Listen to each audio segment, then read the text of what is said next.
কিচ্ছু দিতে হবে না। ফুলটা পাতাটাকে সিদ্ধ করে ভালো করে চিপে ছাঁকনির মধ্যে দিয়ে তারপর সেটা তুমি স্কিনে লাগাও, মুখে লাগাও বা চুলে লাগাও, মানে চুল দিয়ে দিয়ে, কারণ এটা তো লিকুইড, এটা তো ঘন না। তাহলে এটার সঙ্গে তুমি কিছু মিক্স করবে না।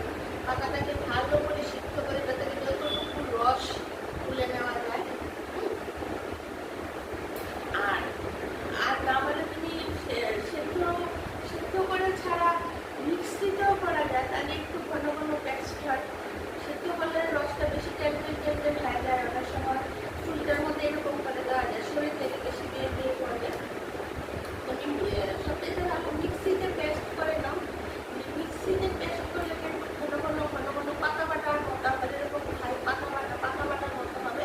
তারপর এটাকে ভালো করে রসটাকে চিপে সেটা তুমি চুলের চুলের মধ্যে দাও,